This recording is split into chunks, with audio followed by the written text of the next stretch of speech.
Call me old man Wade. Damn you, old man! Wait. Old ass man. Shut up, old man. You smell like fart. No! Man! Old man. He's so old, he got a podcast on cassette.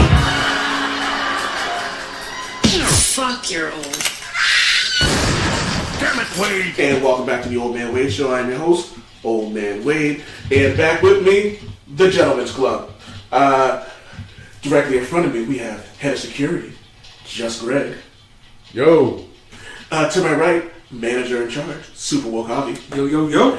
And next to Just Greg, on center stage, twerking them titties, Triple D. If you are wondering, my milkshake still brings all the boys to the yard. Damn right. It's better than yours. He puts malt in it. It's pretty good. I didn't announce this before, but this is we had the Ladies Lounge earlier in one of the past podcasts, and Just Greg and our infamous thread changed the name to the Gentlemen's Club. Oh, yeah. True. So, and I thought it was a no trick zone for a while, but I think the Gentlemen's Club kind of fits a little bit better because we're all gentlemen, except for me, I'm an asshole. Fine gentleman. Yeah, I was about to say. Those ladies really devoted that episode. Yo, I have to say it. Yo, it Yes. was fucking great. I forgot Mr. Old Man Wade was even there. Who was on the episode? I know those girls, and I was not surprised. Like they killed it. They knocked it out the park, man. I have the same thing. It was well, you already know my wife, so you know her voice. Diddy. It was my wife, homegirl Amanda, and your cousin Carmen, right? Yeah. Your cousin Carmen and their friend Kia. Who's also a very awesome person, by the way. Yeah, like cool. we actually had to talk about Black Panther when she came in. We were talking about like the expectations, but we're not going to get into that. That'll just lead into more black.com stuff. But we were talking about like I actually text Amanda and my wife during the show. I was like, "This is great. I don't have to say anything." Like because like I brought them in, they all had an opinion on stuff. I just sat back. I said my piece. You know what I mean? When I had something to say, I said it, and just let them do their thing because this was like literally I wanted to be their show.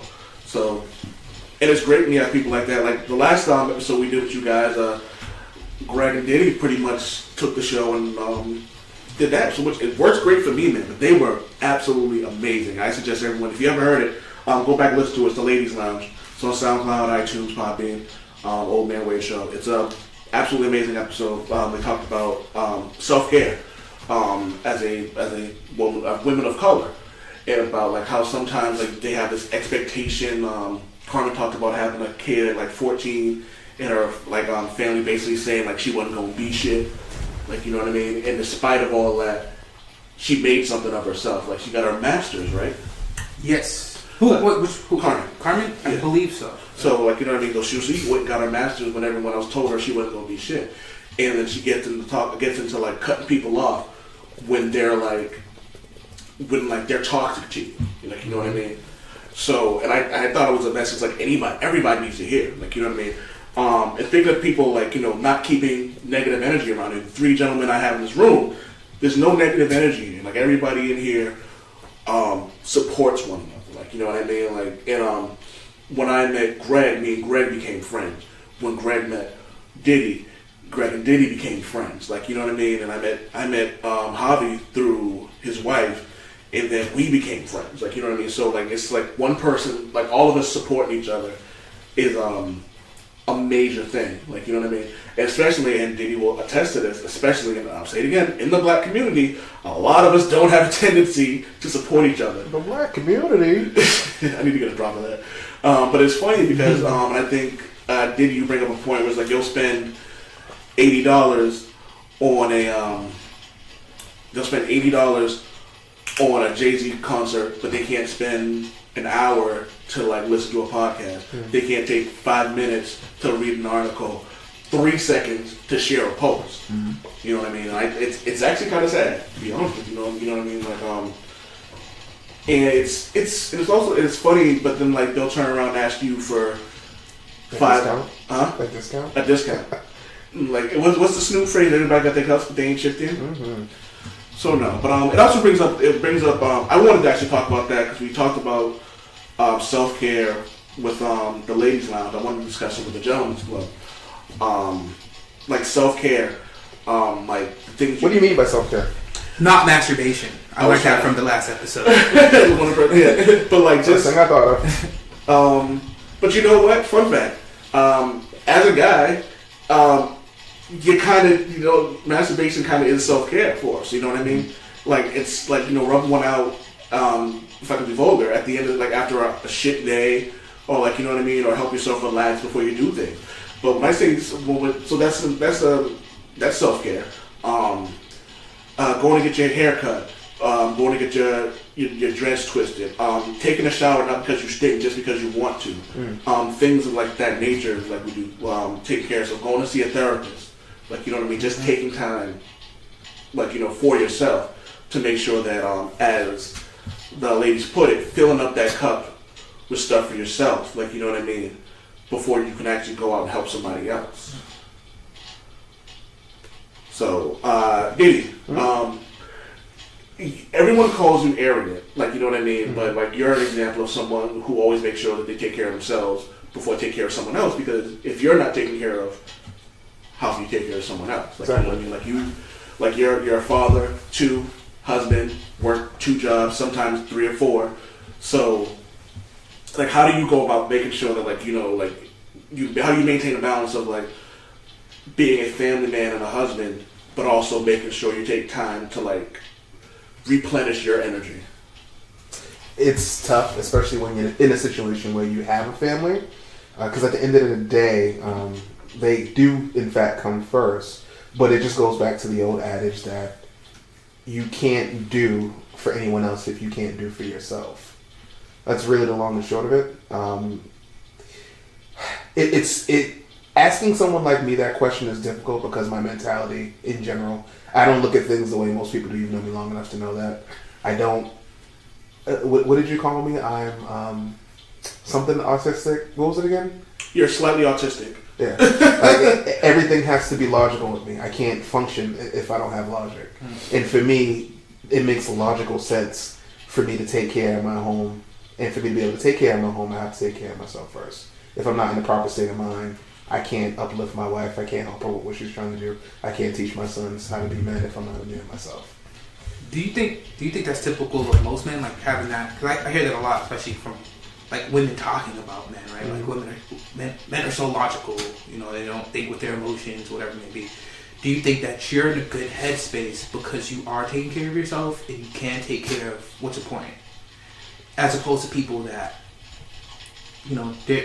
for whatever reason they can't take care of? I think a lot of it has to do with realizing what qualifies as a good situation, what qualifies as a bad situation.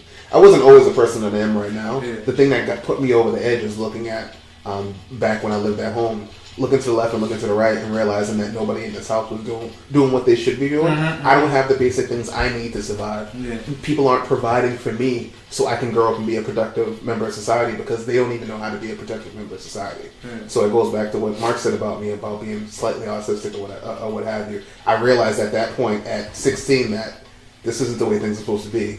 Oh.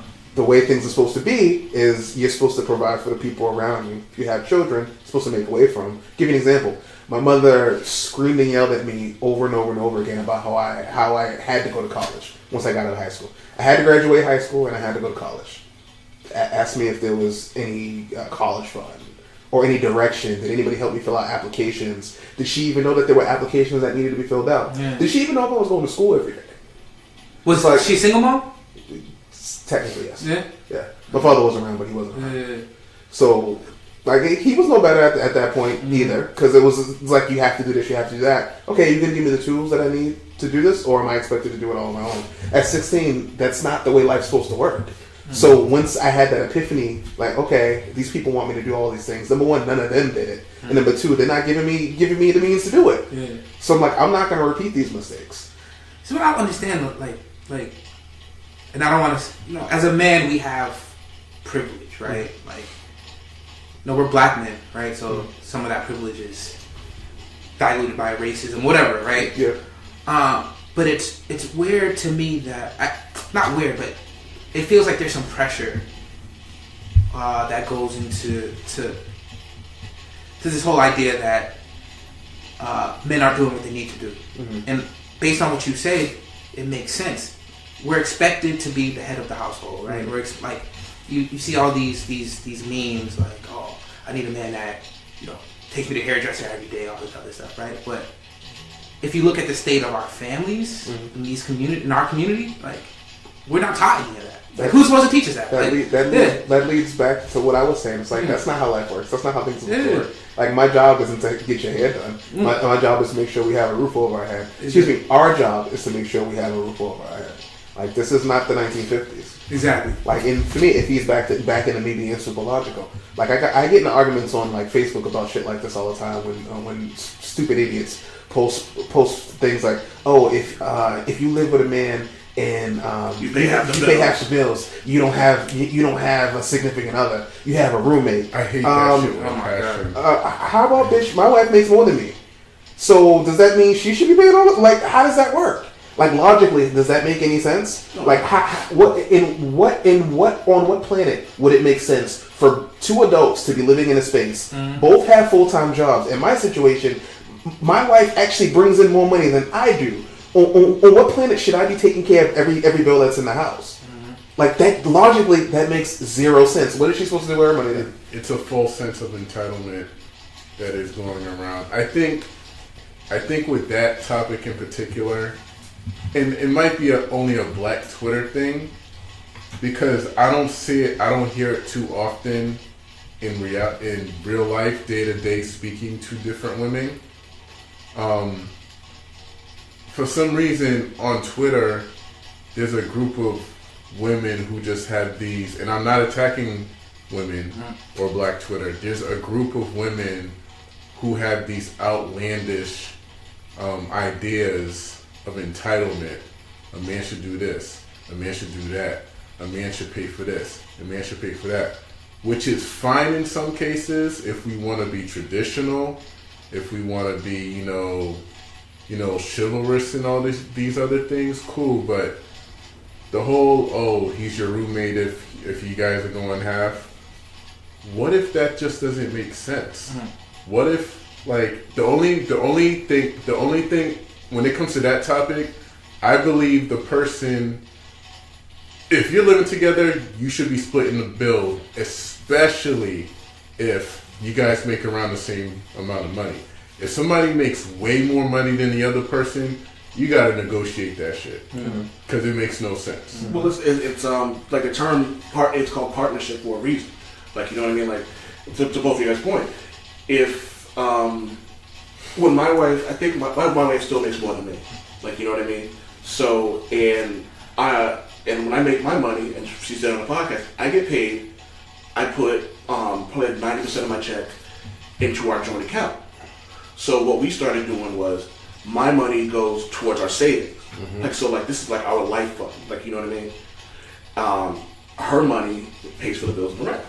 Like, you know what I mean? It's logical for us in how we work. Obviously each dynamic is different. But I think it's irrational for someone to say, or illogical for someone to say, you're a man, it means you pay the bills. Like, this is, like you said, it's not the 1950s anymore. And let's be honest, like, a lot of Black women make more than we do. Like, that's becoming. That's the trend. Like, that's the trend. They're more educated than we are. If you look at a subgroup, if you look at a group of the Black women group and the group of Black men, women are way beyond us in terms of education, which allows them more earning potential. And I love it too, man. Like, it's actually kind of sexy. Like, you know what I mean? You find a really smart Black woman. Like, it's one of the most attractive things ever. Yep. But getting back, that actually brings topic back full circle. I think a lot of it is because, like, as Black men, we tend to not really take care of ourselves at all. Like, you know what I mean? Like, we're always told to man the fuck up, which I agree with that. Sometimes you do have to man the fuck up, but like, how are you gonna man the fuck up if you're not taking care of yourself? If you don't even know what being a man memes, right? Like, Yeah, but like to LaVoe's point, you have a family. You are a provider. Your wife does make more than you, but you still provide what you know. Like, as a man, you provide. So like, how are you supposed to provide as a man if you're not taking care of yourself? Like, you know what I mean? Like, how are you gonna give energy to like your family if like you don't have the energy yourself? Like, you know what I mean? During the Hetty and Hot Wings thing, they talked about giving 100%. Like, you know what I mean? Holly, so like, you go to school. Yep. You work. Yep. And there are some days like you come home and you're just like, I can't do this right. Like, you know what I mean? Well, that's it. Like, and that's the thing. I think for me, self-care, like, I don't have a lot of time for self-care, right? In the traditional sense, because I'm busy. But for me, I have a plan in life. I have goals. I have a great wife. You know, I talk to a counselor, you know, when I'm stressed out. And for me, that gives me peace and balance, right? So I guess what that means is happiness and self-care is different based on your life situation, right? Like, and like you said before, a lot of us just aren't. I wasn't doing it for a while. Then a lot of people who saw me from the outside would say, like, he's doing it. Like, he's trying. Like, no matter how I felt on the inside, people would see what I'm doing and say, like, this guy must be happy, right? Yeah. But on the inside, like, I'm dying, essentially, right? Like, there's a lot of stuff going on. And I needed to realize what I needed to do to get healthy. Understand what's up. So, I'm having some self-care right now. Yeah, we got it. Jeez. And hanging out with cool ass dudes helps a lot too. But that's also our thread is self-care. So, what is your definition of self-care, Omen Wade? My definition of it would be, and I know you're not supposed to use the words in when you're defining something, but like self-care, like taking care of yourself. Like, I don't just need, like I said, like there are some. You ever all right, we live in Massachusetts. It's a cold fucking state. It's a cold state. New England, the north is cold. Mm-hmm. So there are some days where you're dressed to be warm, as opposed to dressing like you give a shit. Like, you know what I mean? Mm-hmm. Like, I wear a jumpsuit to work because it's a full body coat. Throw my Under Armour, go to work, change my uniform, go about my business. But an example of like taking care of myself is like there are days that like no matter how cold it is, I put on a pair of jeans, I put on my shoes or my sneakers or whatever, and I put on a really good outfit because it makes me feel good. Like, I'm not looking for the attention of someone else. I'm doing this for myself. Mm-hmm. So like I'll throw something on, or like hell, I'll just walk. Like I'm at my house right now, and I got on like sneakers. I got one of my favorite thermals on because it makes me feel good. Like, I feel good about myself because I'm for me. Like, you know what I mean? So that's what I think the definition of like what self-care would be for me. And I think that a lot of us don't. A lot of men, we just don't do that anymore.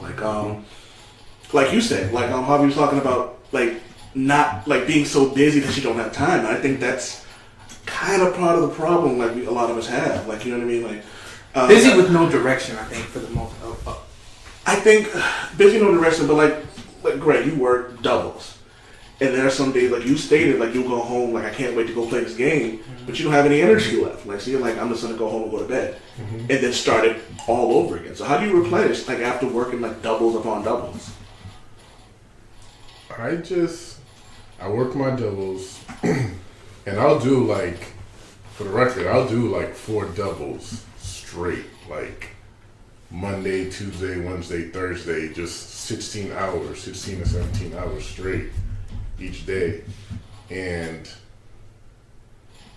I know when that last day comes, I don't go straight to bed when I get home.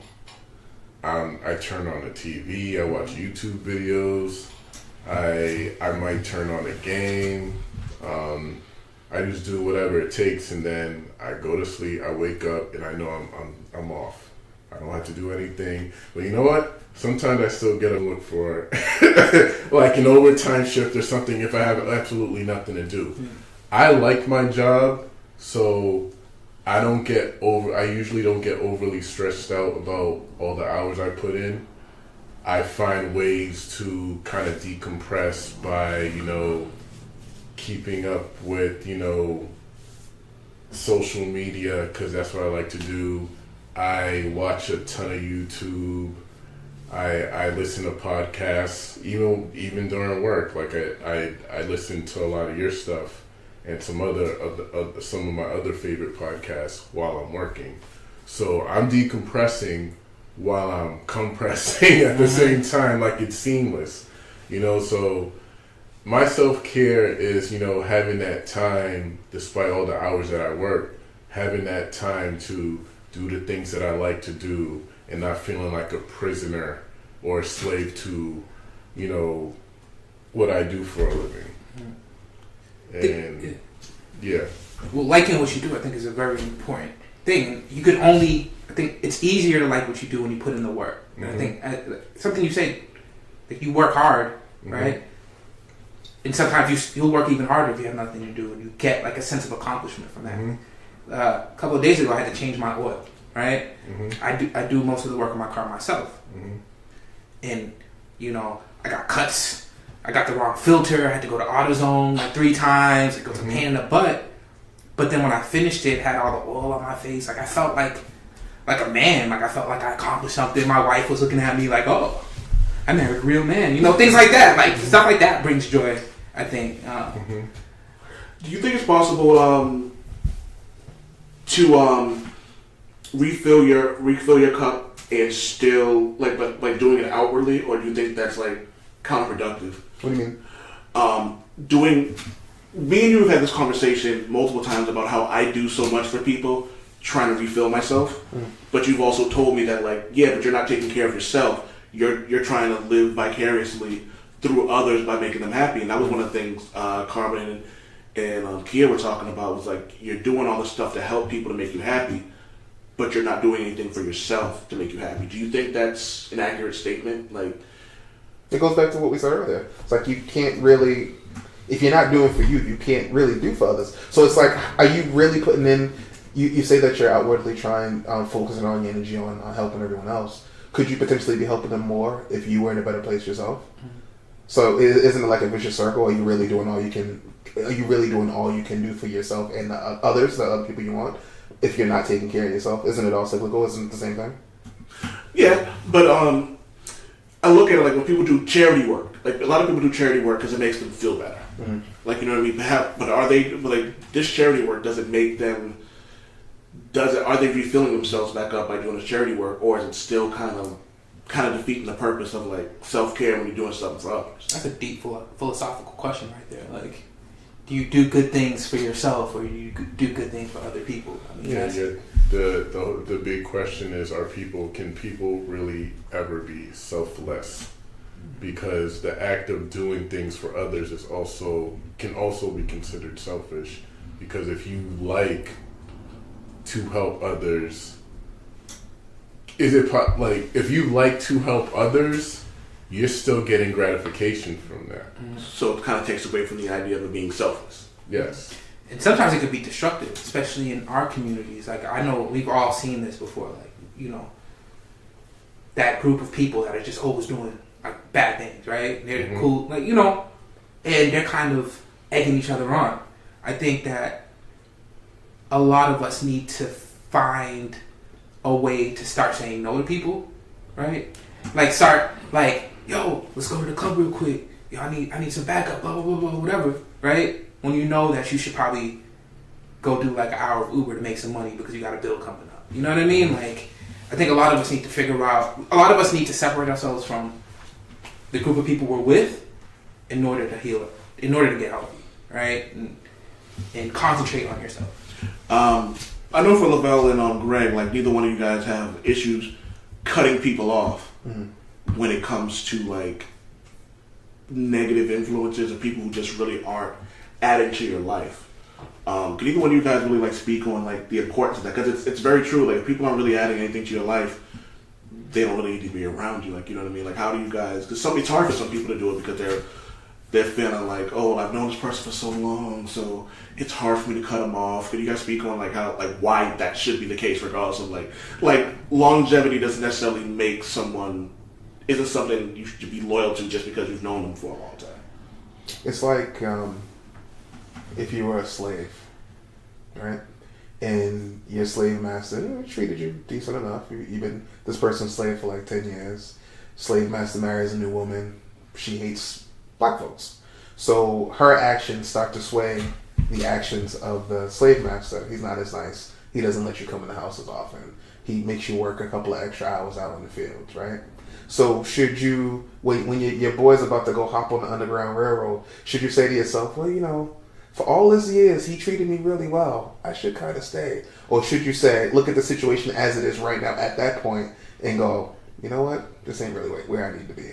It's the same thing. Oh, shit. It's like you have to look. Like this again, it goes back into everything. Again, everything with me is logic. Like just because, like I haven't known you that long, but I like you a lot. I like you too. I've known you for over about 30 years now. Yeah. I've known Greg for over 10. You know what I'm saying? I love everybody. It's safe to say I love everybody in this room. Okay, but at the same time, you and I had an issue at one point, and what did I do? Cut me off. Flat up and down. We didn't speak for like a year or something like that. Like, you know what I mean? And for me, it was and I've talked about this on the Remember Hit Record podcast, and I don't know if I spoke on it here, but it was really my selfishness.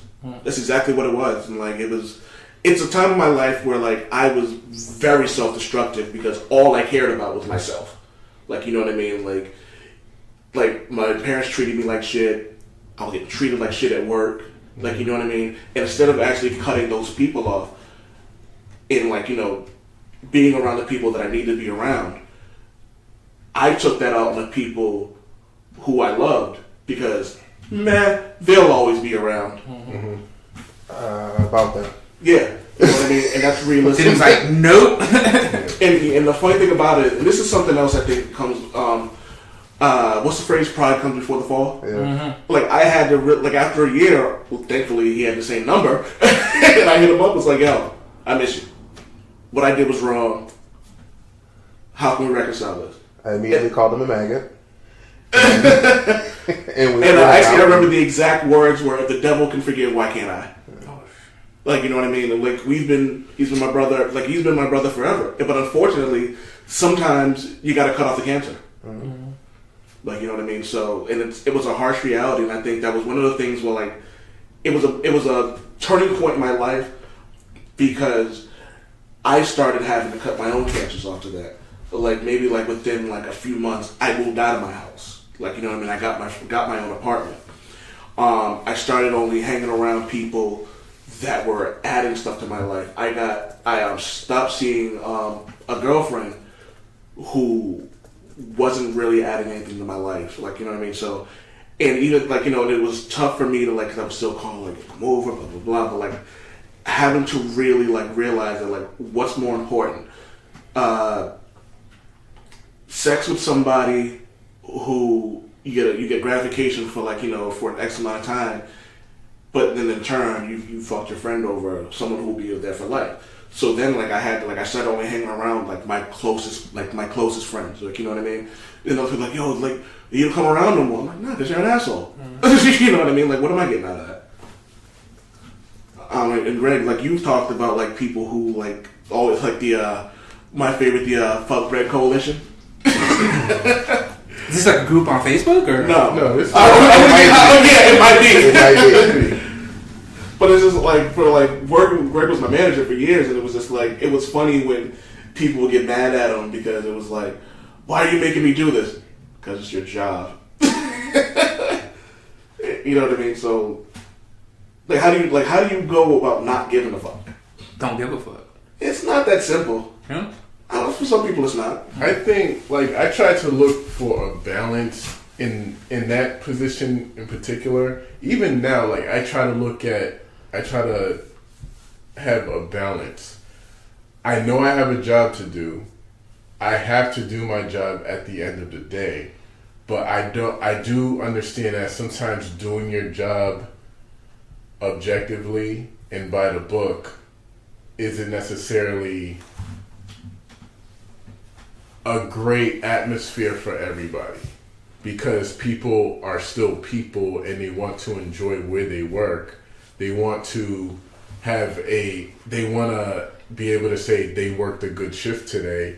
They want to be able to just be in good spirits while they're working. I understand that. They understand that. That's fine. But at the end of the day, if I want to have good news for my boss, if I want to be able to say we did a good job today, I'm going to have to be objective. And from their standpoint, they don't see that. Just like in my position now, a lot of people don't see my position, they only see their own. And that's troubling for both sides, because where I'm just trying to do my job and get on to the next situation, they want to dwell on whatever their feelings are at the moment, whether it's logical or illogical, and fuss and fight and just be problematic about it. Am I always right? No. Are they always right? Did you Of mark course that not. down? What Greg just said. Are they always right? No. Do feelings get involved? Yes. But I'm not being paid for the feelings. You know, but they have every right to have their own feelings. You know, so I mean, it just is what it is sometimes, and contrary to popular belief, we actually do have like a lot of discretion most of the time, but you know, it actually is what it is. And you know, you show up, you got a job to do, and hopefully you do your job, make the right choices. Sometimes they're not always the best choices, but at the end of the day, I mean, you just do your job and keep it moving. This bring I don't know. I brought something up, and it reminded about relationships and cutting people off. And Diddy, this is something you can attest to. I can't. I don't know if you can, Hobby, but talking about toxic relationships in terms of like the people you were dating. Mm-hmm. Diddy remembers my ex. I'm not going to say her by name, and how like I was like entrapped in like that, like enamored and in love with this woman, not realizing that even though she was quote unquote doing things for me because they were nice, they were selfish, and like it took me years of like, you know, like to actually get over it. And Diddy, if you don't mind me bringing up Pig Vomit, Oh damn. she like that was an insanely like toxic relationship, and like, and for you that was, you were in love, you were engaged, like, you know what I mean, like.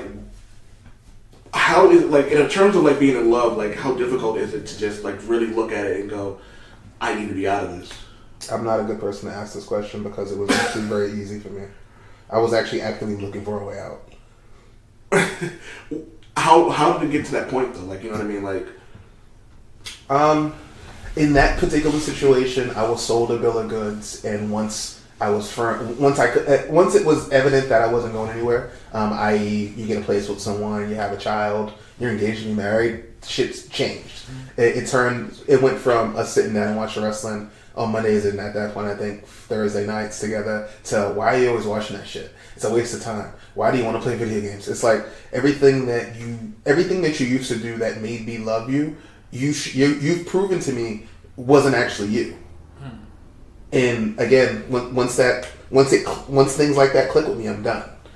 So it's like in that situation, I knew she was about to do something she wasn't supposed to be doing, and I did absolutely nothing to stop her from doing that because I wanted her to do it because that was my exit strategy. so it's pretty much like let them tie their own rope. Yeah, she hung herself.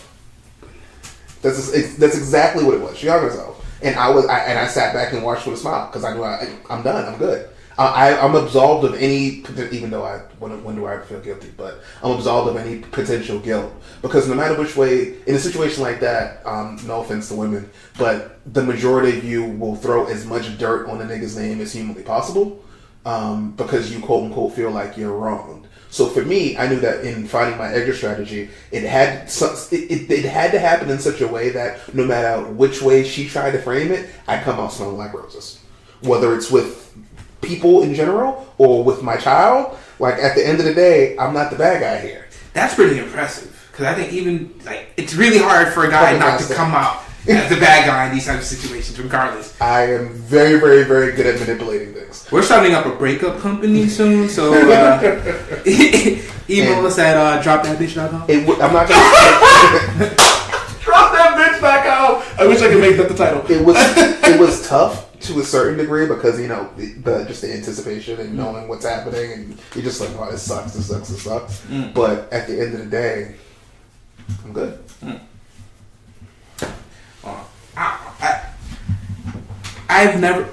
I've never really been in that type of situation, like into an engagement, but I know for a fact, like, women complain a lot about men putting on, you know, putting a front on, like, when they start dating and stuff like that, but women do the same exact thing. I think we all do that. Like, we said keep giving 100% in a relationship. I remember the hot sauce panel, and as a married man, I said I give 100% all the time.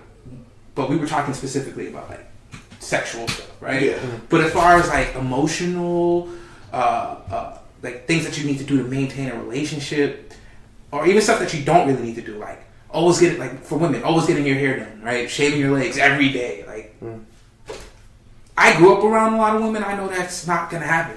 When you're in a long-term relationship with somebody, like, it's not gonna happen. So Everything's not a tampon commercial. Everything's, thank God, right? Like, so. Smiles and butterflies and rides on horses. I think the key to being happy is just being genuine from jump, right? And then, like, if that situation would never have happened if she was her real self. And that's one of the things that, like, I had, like, Mark's known me almost my entire life. I wasn't always the person that I am right now. I went through a period in my teen years where I was a ball of stress. Like, I didn't know how to handle my emotions. Mm-hmm. Granted, once I realized how to handle them, now it's hard for me to actually have them. So it's like a crazy duality as far as that goes. Like, I went from two totally different sides of the spectrum. Mm-hmm. I went from having too many emotions to not having, like, any. So it's like trying to find balance there is really, really difficult for me. I know me. I know my strengths and I know my weaknesses, and I'm very upfront about those. And when I had the great epiphany, when I realized who I wanted to be as a person when I was a teenager, I realized at that point that I'm never gonna be anything but who I am. Like, especially when it comes to relationships, you need to know exactly what you're getting into with me. I am a great person to be to have in your corner, but I have some ways about me that are hard for people to deal with. Like, I'm an asshole. Like, I say 9 times out of 10, I'm going to say the first thing that pops into my head, and I honestly don't give a shit how you feel about it, because it's how I feel. And you're going to know how I feel, regardless of what the situation is. But that's a gift. But that's also so some people that might be a curse. But for me, that's great. So when I ask you questions, when I need the God's honest truth, and I don't need this shit sugar-coated, I go to Greg and I go to LaBelle. Because there's no point in me just going, oh, can you pat me on the back and tell me everything's going to be okay? Hell no, nigga. It's not. Like, some things just aren't going to be okay. Like, you know what I mean? So, I wanted to piggyback on something you said and ask Greg about, shitmonger. You talked about embracing who you are, knowing who you are.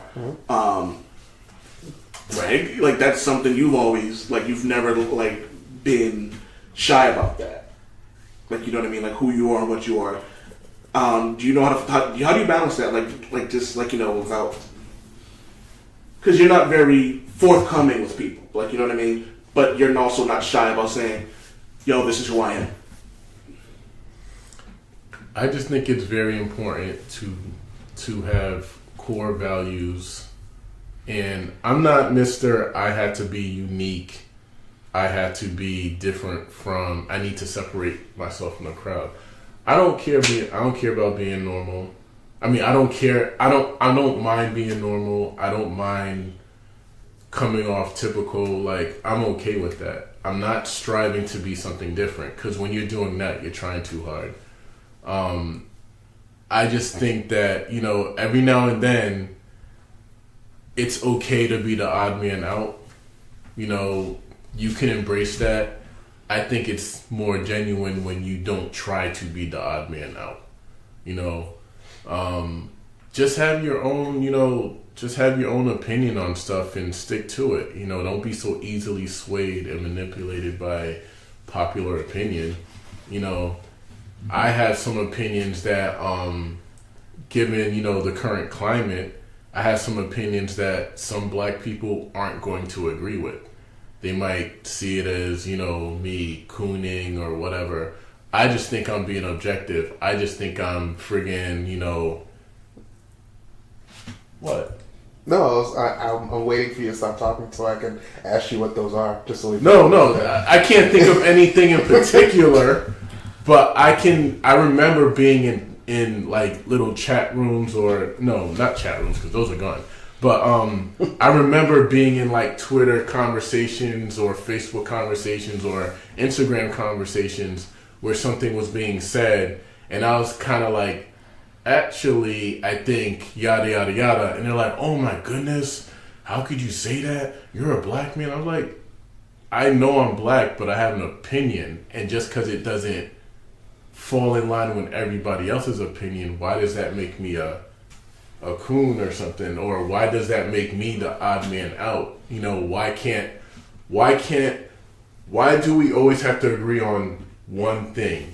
Can't there be, last time I checked, there's multiple parties in the political atmosphere. Mm-hmm. You know what I mean? We can have a difference of opinion. You know, at the end of the day, one opinion's going to take precedence over everybody else's, but I just think it's important to be an individual. That's it. Mm-hmm. That's all. You know what's crazy? I remember way back when in the 90s, you can probably talk about it too. I didn't know you back then, but I remember a point in time where if you were Haitian, it was a problem. I was told straight up to not talk about my Haitian heritage and only focus on like the Honduras side for people. I remember stuff like that. I remember coming to school. Now this was back in the, I think early mid 90s. Mm-hmm. HBO. Yup. Yeah. HBO. Yep. If you, I remember being, you know, remember we had like in school during recess, we would play kickball or whatever sport, and we would all line up and decide on teams and everything. A lot of times I was like one of the last people to be picked. And coincidentally, I was the only Haitian guy. You know what I mean? Yeah. Everybody else was black too, but I was the Haitian guy. That makes you think a little bit. Mm-hmm. I remember times where women would say things like, and these are just, you know, African American women, they would say, oh, I don't mess with Haitian dudes. They're nasty, they stink, yada, yada, yada. I remember hearing people talk so much trash about Haitian people, right? But at the end of the day, when people would walk up to me and say, hey, Greg, are you Haitian? I'd say, yeah. Mm-hmm. And I know some people that I knew for a fact was Haitian that denied being Haitian. Mm-hmm. And this was back in the 90s. Today it's totally different. Being Haitian popping, huh? Yeah, it's popping. I mean, after like, this passing, we're all up in the music. Yeah. We're 90% of Florida. We're impregnating half a lot of the African taking everybody's girl. Like, yo, we're all over the place. Yeah. So it's not an issue anymore. But it's I just think it's crazy how when you would ask them, hey, what's the issue with being Haitian? Mm-hmm. A lot of those offenders wouldn't really have anything to say. They just kind of hopped on the train, you know, and said, hey, well, you know, on the bandwagon, they were like, hey, well, we just don't like them. Or they'll just throw out a bunch of stereotypes. It made no sense. It stuff that just reeks of ignorance. Like, I used to love my grandmother on my Haitian side, best cook ever. Like, I fell in love with Haitian food early, right? Mm-hmm. And stuff people say, oh, I don't eat Haitian food because it's disgusting. You obviously did not eat Haitian food, you know? So, like you say, like people just come up with this stuff to ostracize people that they think are different. And I think it makes sense what you say before that you have a different perspective when it comes to a lot of this stuff. And it makes sense because, like you, I understand that this type of racism and all this other stuff exists within the black community as well. Like there's nothing perfect. There's no perfect community, right? And to go full circle, we have to be good with ourselves to be happy, because we're not going to always find happiness even within the communities that we think we will, right? Like within the relationships with our wives, with our girlfriends, with our boyfriends. Like we gotta be good with ourselves. We gotta be that little Haitian kid, right? That took all those blows in the '90s and just continued saying, like, I'm Haitian, being proud of your Haitian heritage, and coming out of it as a better person, right? Like it's key. Yep. Yeah, even though you guys live in a shithole. Fuck that guy. I'll show you some pictures that make that shithole look beautiful. I'll tell you what. Let me tell you. Let me just say this: is the last podcast we did that came out when Trump versus Haiti, and I tried to say that he was just irresponsible. That motherfucker's racist. Yeah. Like flat out. Let me just say it, because I was trying my best to like play like devil's advocate. That motherfucker's racist. Let's just call it exactly what it is, man. What he said was fucked up, and what he did was not just irresponsible, but very fucking dangerous. Like, you know what I mean? These are the type of things that like start race wars. These are the type of things that like get people angry and like cause shootings and fucking all sorts of violence. What he said was fucked up. Like, you know what I mean? I just want to get that out there. Diddy, you got anything? It looked like you were started to. No, I'm good. I'm good. What shithole are you from? Mattapan. We're both from there. I mean, I you know, as dangerous as a lot of the things that the Cheeto in Chief says and does. That's why we give him a different name every time. He was Senator Smallhands a few episodes ago. You know, and this is gonna sound weird having me say it, but a lot of it's kind of a good thing. Like we know. There's always been an underlying current of, you know, we knew that, you know, covert racism was a thing. It's not covert anymore. Like the people who feel emboldened by him have shown us who they are, and at the end of the day, regardless of what happens moving forward, at least we know. You know what I'm saying? How much do you think, like, piggybacking off of that, like how much do you think racism in our culture contributes to like the mental health of, like, say, black men, minorities, or is it just a crush? Like I feel like sometimes people complain about depression and anxiety and all this stuff, and I know them and I know what they do in their lives, and I'm like, maybe if you stop fucking up, right, you won't be depressed, right? Like, where's the line? Like, how much of it is society causing this, and how much of it is just people just not doing? We kind of did that to ourselves. You know what I'm saying? Black folks have faced so much racism over the years, and, you know, with slavery and so forth and so on. But we are some of the most unwelcoming people on the planet. It's like we want equality, but, you know, walk into a black church, you know, swiveling your hips with a purse and be a man and see what happens. Yeah. Like, we're not very accommodating. And that logic goes back within ourselves when it comes to things that we think is white people shit.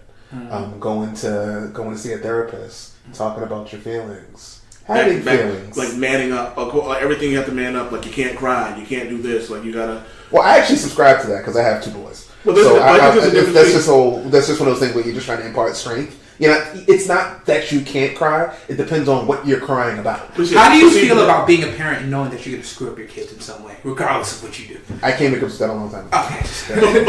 But to your point, is like you said something that a lot of... Hold on, I just need to not screw up the same way my parents did. That's the only goal. That's the thing. Well, you said something that I think a lot of people miss. Like, there's time to man up, and then there's time to have feelings. Like, you know what I mean? Like, there's a balance to this, and I think that that's a problem. Like I'm an emotional person, always have been. Like, you know what I mean? Like, I seen a therapist. I have depression. I take my medication every fucking morning to make sure that I don't have these issues. Because, like, sometimes, like, you just can't. Like, you know, sometimes you do need to talk. Like, you know what I mean? Sometimes you do, to bring it back full circle, Sometimes you have to fill that cup up yourself, as opposed to like just manning up. Like, you know what I mean? So, like, where's like you're the only one here with kids that we know That of. you know that. that we know of. Wink. So Statistics don't lie, people.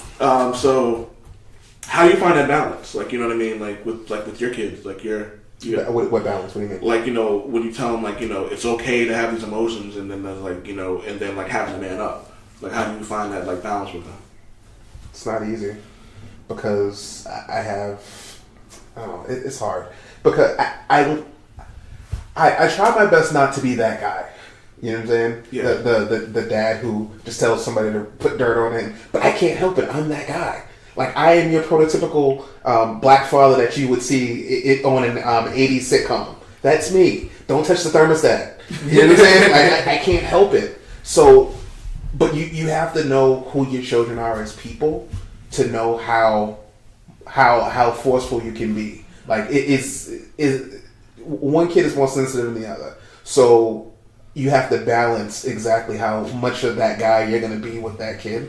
Because if you push too hard, push too far, it's going to be a detriment to them. You know what I'm saying? That he's going to turn into like the adult that's a ball of stress because he doesn't know how to express himself. Punches walls, you know, cuts Yeah, himself. exactly. There's a guy that has a better business card than him. There you go.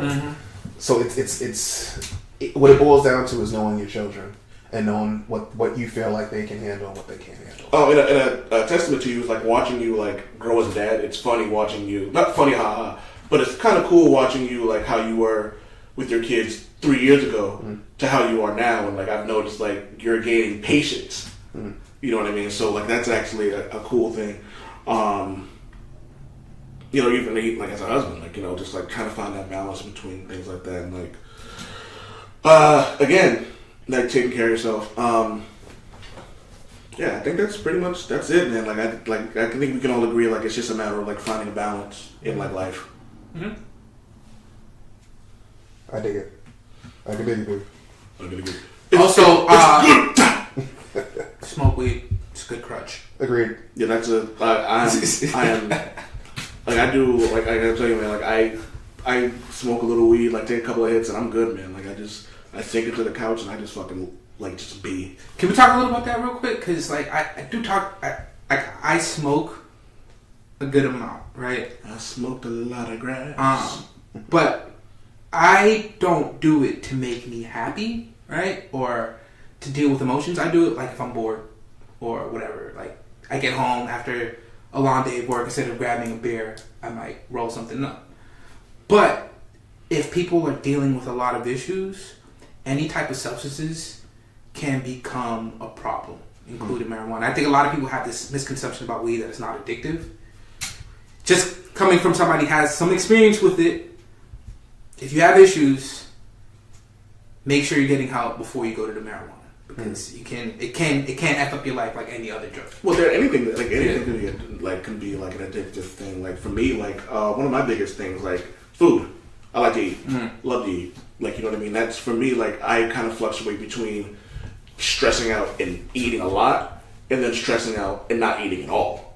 Like, you know what I mean. Like, you know, food can be a drug. Like so, like that. Like I struggle with that. Like people. Like exercise can be a drug, like, you know what I mean? Everyone goes, but you're bettering yourself. Yeah, but you can actually overexert yourself. Like your body, your muscles need time to heal. Like that's why there's leg day, and then there's arm day, and then there's chest day, so you're not like stressing out your body. Like these things, like anything. I agree. I've been healing my muscles for a couple of years now. But what's the thing? Like to everything, there's a balance. Back to it again. Like to everything, there's a balance, man. Like, and that's just like that's the thing. Like people need to get like. It's okay if you like. Sometimes it is. Sometimes you have to man. Sometimes you have to woman up. But sometimes you have to like give yourself time to like cry. Like one of my favorite things in the world is showering. Not because I stink, just because like I have the time to actually do that. Like I have a day off. Like I have a playlist specifically called shower music. Like, you know what I mean. Like I can yell and scream and sing in the shower, or like you know, or like cleaning can be like very therapeutic. Like watching like, you know, when you mop, like, and you guys ever mop the floor and like there's this one spot and like you mop it and you're like, that felt good. No. but I can see how it would be. I understand the logic behind it. Mopping is not something I find I enjoy mopping. It's also fun. I also enjoy ironing. I can Ironing is pretty therapeutic. Like ironing is like kind of like I like ironing. Like just kind of Pick up. I started drawing again. Like that. I used to draw a lot in high school, and I started drawing returning back to that about a year ago. And I found myself getting lost into some of these projects, and I would feel my stress kind of melt away. Right. So I think find a hobby. Look, I know like Diddy's an amazing artist, and like Greg, you used to draw too, right? I used to. Like I've seen I seen a picture of Ghostface you drew, which was fucking amazing. Yeah. I assume I'm still good at it, but I haven't done it in years. It was just a little hobby that I had back in the day. Just a hobby that you picked up in the lobby. Yeah, a little something, but it's not something that I see I'm just not that interested in it.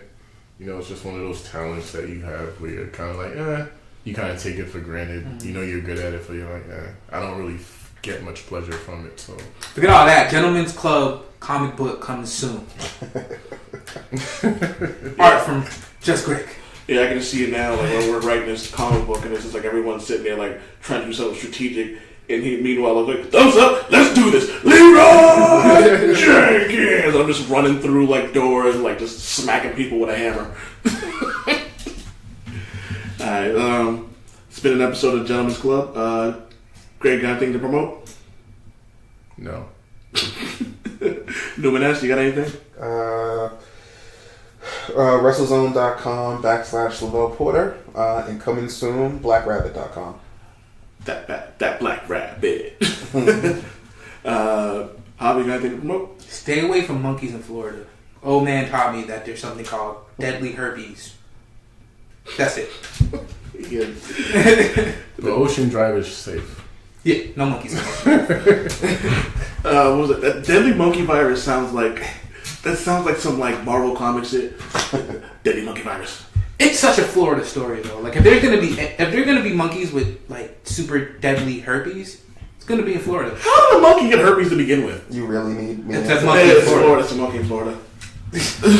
No offensive. Actually, no. All offensive Florida. God, you guys have the weirdest fucking crime. Why? Why Florida? Why does Florida have this weird fucking crime? Because I think it has something to do with the fact that honestly, I don't know.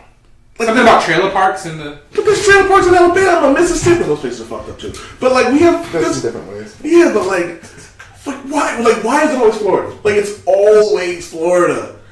Well, Florida wouldn't be Florida of today if it wasn't for like the cocaine rush of the '80s, right? So it's a place pretty much built on cocaine. So Man, they upgraded from cocaine to meth.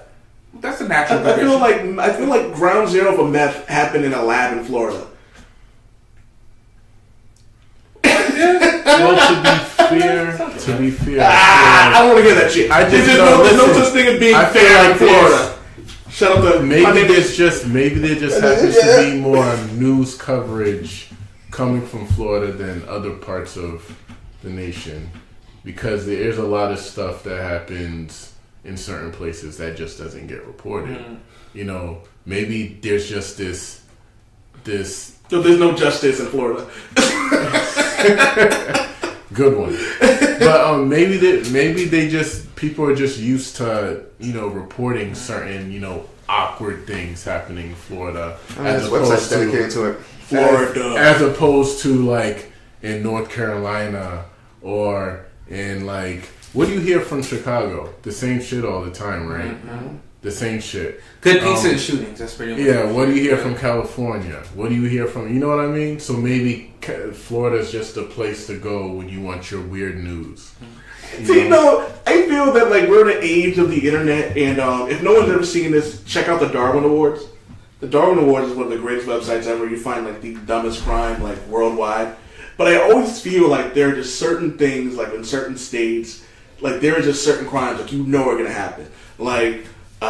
Chicago, New York shooting. Alabama, Mississippi, Texas racist shit. Like you know what I mean? Like there are just certain places that you just know you're gonna get it. Like Florida and Pennsylvania It's like the home of like dumb fucking crime. Florida, guy eats face. Yeah, twice. It wasn't even once. It was twice. But Yep. Yeah. I have to admit though, the Panhandle is bringing Florida down a bit. You know what I mean? The Panhandle is probably where most of that stuff is happening. I mean, well, part of the problem is the fact that they call it the Panhandle. Yeah. Is there a pun intended in that? Or? Well, you know, people who go outside and Panhandle, the people who in front of liquor stores. It's like negative connotation to that, I think. That Probably sounds- wasn't intended, but I mean, this is where we're at now. So, Do yourself a favor. There's this thing called Crocodile. Krokodil. It's a drug, right? It's just one of those things. Like you talk about basketball, Crocodile is like one of the worst things. Don't click on images if you're not cool with seeing things with, like physical like deformations and stuff like that. Don't look it up. But it's just one of those things where it's like. It's so fucked up, and I feel like it probably started in Florida just because it's called Crocodile. I think it was Russia or Germany. Thinking of it now. But anyway, that's been the Old Man Wade Show. I want to thank the Gentlemen's Club for being here. Greg, thanks for managing the Gentlemen's Club. I'll make sure that your bitches got your money. Javi, thank you for being here. Make sure you cash the bar out. Diddy, you made good tips today. Make sure you bring the purple pasties next time. but Black Dynamite, I sell drugs to the community. That's fine. Just make sure that Just Greg gets his cut. Yeah, that's been. I need like sexy music after this. Like I don't even. I need like a. I need to have this lady go. Damn it, Wade. I'm not gonna do that.